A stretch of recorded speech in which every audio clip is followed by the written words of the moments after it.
Дамира Мейманбек кызы 5 баланын энеси. Ай сайын балдарына 6 000 сом жөлөк пул алып келген. Мамлекет тарабынан жөлөк пулдун ордуна 100 000 сом берилерин угуп долбоор жазган. Колуна 100 000 сом тиери менен кондитердик жана башка азыктарды даярдай турган чакан ишкана ачкан. 5 айдан бери өз алдынча иштеп, үй бүлөсүнө кошумча каражат табууда. Барлыгыбыз эле түшүнөбүз, 6 000 сом эчтекеге жетпейт. Өз алдынча иш кылууга туура келди.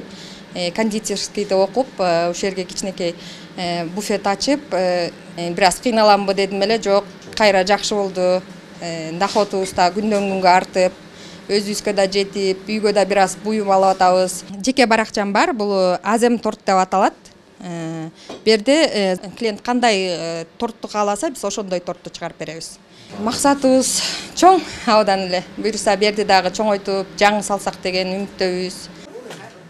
Дамира айымдын кыялын ишке ашырууга мамлекет жардам берди. Айыл тургуну азыр үйдө олтурбайт. Күн сайын изденип, бул ишкананы дагы кеңейтүүгө аракет кылууда. Мурда айына 6 000 сом жөлөк пул алса, азыр мындан 30 000 сомго чейин каражат табып кубанат.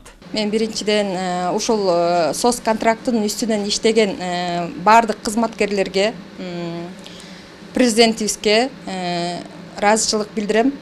Мисалы үчүн иш чын эле пасоя алып жүрсөм деле жүрө бермекмин. Пасоянын күнүн көрүп, айдан жылдан жылга өткүзүп, балким иш баштай алат белем, баштай албайт белем, муну бир Кудай билет да. 100 000 сом социалдык контракт алгандар акчаны өздөрүнө бир күн эмес, бир канча жыл пайда алып келе турган тармакка жумшашы керек. Ханбүргү айылынын тургуну Улкан Осмонбекова жөндөмүнө жараша кыздын себин даярдоону туура көрүп, 100 000 сомго тигүүчү машина жана керектүү материалдарды сатып алган. Азыр төшөк жууркандарды даярдап, сатып пайда көрө баштады. Чакырчылыктан чыгуу боюнча 100 000 сом берилген. Ошол 100 000 сомду алдым. Кудай буйруса жакшы, кыздын себин баштадым. Клиенттерим келип атат. Элдер таласка барбай, ушул жакын эле Чат базарга келип, ошол жерден алсын деген ой менен магазинди ачтым атайын. Берде ошол кыздын себи мына 2-2ден кеткен, олар 2-2ден алынат. Детский журкандар бар, жаңы төрөлгөн, төө журкан бар, жастыкчалар бар. Ошо адамга керектүү нерселер, аял кишилерге керектүү нерселер бар, чыт бар, шешептин түрлөрү бар. Улкан айымдын 2 баласына 2400 сом жөлөк пул чегерилген. 100 000 сом алып иш баштагандан бери андан дагы көп каражат таба баштады. Ал кыялын ишке ашырып, чакан ишкердикти баштап алганына ыраазы. Биздин президентибиз Садыр Жапаровго рахмат. Талас районундагы мени колдоп көрсөткөн эжелерге рахмат. Поддержка да ушундай жашоого эме кылыш үчүн поддержка керек да.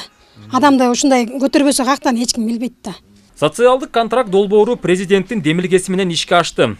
Талас району боюнча 26 үй бүлө социалдык контракт алган. Ар бирине 100 000 сомдон берилген. Социалдык контракттын негизинде алынган 100 000 сомду баягы ишке киргизип, керектүү материалдарды сатып алып ишке киргизгенге чейин 3 айга чейин ошол жөлөк пулу төлөнүп турду. Анан 3 айдан кийин ошол 1-ноябрдан баштап токтоду. Эми мынакей ошо ишкерлик менен алектенип башташып атат. Биз ошо келип баягы отчеттун да алып атабыз. Анан эми мына бүгүн өзүбүз дагы карап көрүп атканда натыйжасы жакшы болуп атат. Баягы бир ашып кетсе 4 баласына 4800 сом, 5 баласы болсо 6 000 сом алгандын ордуна ошол ай сайын мына тигүүчүлүк менен алектенген ишкерлер Кудайга шүгүр жакшы бир 30 000ге чейин ай сайын табганга мүмкүнчүлүктөрү болуп атат. 100 000 сом алган үй бүлөлөр акчаны той аштарга жумшабай, ишкерлик, мал чарбачылык жана башка тармактарда өздөрүн өнүктүрүүгө милдеттүү. Долбоордун максаты жөлөк пул алгандардын санын кыскартып, жакырчылыктан чыгууга жана иш баштап кетүүсүнө жардам берүү. Белгилей кетсек, Талас обласы боюнча 200 аз камсыз үй бүлөгө 100 000 сомдон берилген. Мамлекеттин бул көмөгү быйыл дагы уланат.